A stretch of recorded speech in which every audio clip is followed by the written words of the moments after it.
Hello दोस्तों, आज की क्लास हमारी वैसे तो सलवार स्टिचिंग की रहनी थी, लेकिन वो बन नहीं पाई है किसी वजह से। तो आज हम सलवार स्टिचिंग की क्लास तो हम कर देंगे, और आज हम करेंगे कुछ इम्पोर्टेंट टॉपिक्स जो बुटीक से रिलेटेड, जो सिलाई से रिलेटेड होते हैं। उनके लिए ये वीडियो जो बहनें किसी कोई और के सूट सिलती है या अपना बुटीक चलाती है या होम बुटीक चलाती है, तो उनके लिए जो नए नए हैं और जिनके पास कस्टमर नहीं है। सिलाई हमें आती है लेकिन हमारे पास कस्टमर नहीं है, तो हम क्या करें। तो उसके बारे में मैं कुछ टॉपिक आपके साथ आज शेयर करूँगी इस क्लास में। तो ये टॉपिक बहुत इम्पोर्टेंट है, चाहे आप सीख रहे हो सिलाई, लेकिन बाद में आपका बहुत काम आने वाला है ये टॉपिक। तो आज अगर आप वीडियो पूरा देखोगे तो ये इसका आपको बाद में बहुत ज़्यादा फ़ायदा होगा। तो वीडियो को पूरा देखा करें, जो भी आप वीडियो देखते हैं जिस भी टॉपिक की, तो पूरा ज़रूर देखी करो, क्योंकि आधा अधूरा ज्ञान रह जाता है अगर आप स्किप कर देते हैं वीडियो को, तो फिर वो हमें तंग करता आधा अधूरा ज्ञान। तो आज हम करेंगे बात टॉपिक पर कि हम कस्टमर कैसे बढ़ाएं। हमें सिलाई सीख ली, अच्छे खासे डिज़ाइन भी आते हैं, तो कैसे बढ़ाएं।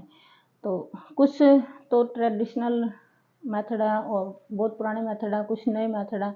तो हम सभी पे बात करेंगे। जो पुराने मेथड हो चुके हैं हमारे, उनका तो कोई फ़ायदा नहीं है। जैसे पहले होता था, टीवी में ऐड दे दी, अखबार में ऐड दे दी, पैम्पलेट छपवा दिए, वो तो अब ज़माना है नहीं। अब तो नई टेक्नोलॉजी है, सोशल मीडिया का ज़माना है, तो हम उसी के अकॉर्डिंग, जैसे हमें माहौल मिलता है हमें उसी के अकॉर्डिंग काम करना चाहिए।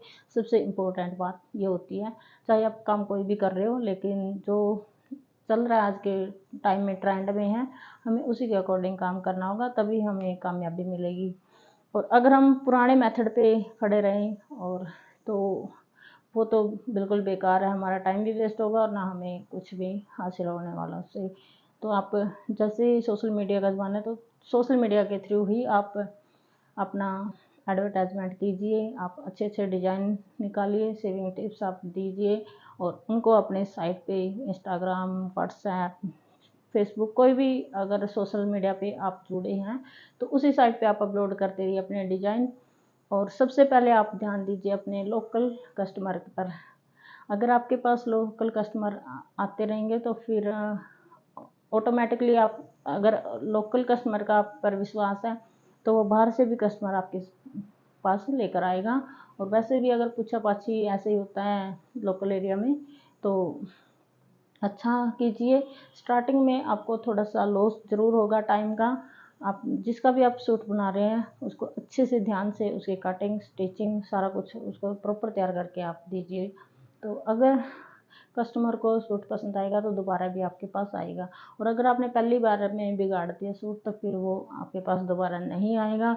और भी कोई चार लेडीज़ अगर उससे पूछेगी, तो वो उस पर आप पर कांटा लगा देगा कि उसके पास मत जाना, अच्छा नहीं सिलती है। तो इसीलिए आप जो भी काम करते हैं अच्छे से कीजिए, चाहे थोड़ा कीजिए लेकिन अच्छे से कीजिए, तो कस्टमर की आपके पास भीड़ लग जाएगी। और एक मेन पॉइंट होता है कस्टमर बढ़ाने का। अगर आपके पास कुछ सिंपल सूट आता है किसी लेडीज़ का, तो उस पर थोड़ी सी लेस लगा दीजिए, हल्की फुल्की सी, थोड़ा सा हल्का फुल्का सा डिज़ाइन निकाल दीजिए। उसमें आपका टाइम वेस्ट जाएगा और उसके आपने पैसे नहीं लेने हैं कस्टमर से। स्टार्टिंग में जो लेस लगाई है उसके लेने हैं, जो डिज़ाइन किया उसके नहीं लेने हैं। वो पैसे आपने लेने हैं काम जमने के बाद, फिर आप अपने हिसाब से चार्ज कर सकते हो। तो स्टार्टिंग में अपने खुद ही लगाना पड़ेगा।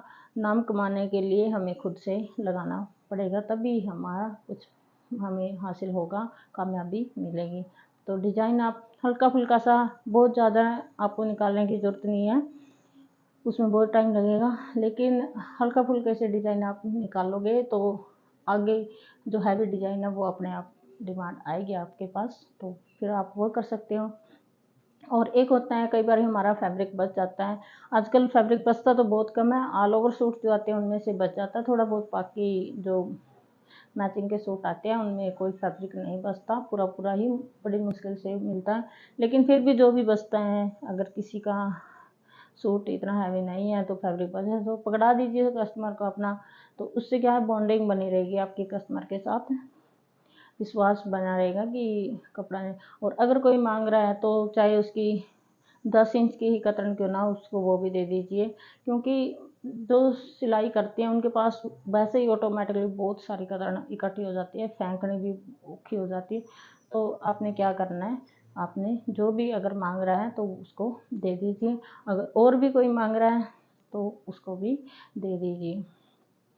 और एक और जो मेन पॉइंट है वो है, आप अच्छे से कपड़े को कट करिए, प्रेस करिए, और सिलने के बाद भी आप कस्टमर को प्रेस करके और पन्नी में कर देकर, और अगर हो सके तो अपना खुद का ना अपने बुटीक का कोई नाम रख लीजिए, तो उसका आप पन्नी छपवा सकते हैं, तो उसमें आप दीजिए, तो थोड़ा सा इम्प्रेस पड़ता है कि कुछ अच्छा किया है।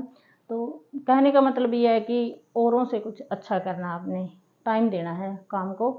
अगर टाइम दोगे किसी चीज़ को तो वो आपको फीडबैक ज़रूर मिलती है उसकी। अगर अच्छी दोगे फीड अच्छा टाइम दोगे तो अच्छी फीडबैक मिलेगी, अगर बुरा रिस्पॉन्स दोगे तो बुरी फीडबैक मिलेगी। तो फीडबैक हर चीज़ में मिलती है, तो अच्छा करने की कोशिश कीजिए, आपके साथ भी अच्छा ही होगा।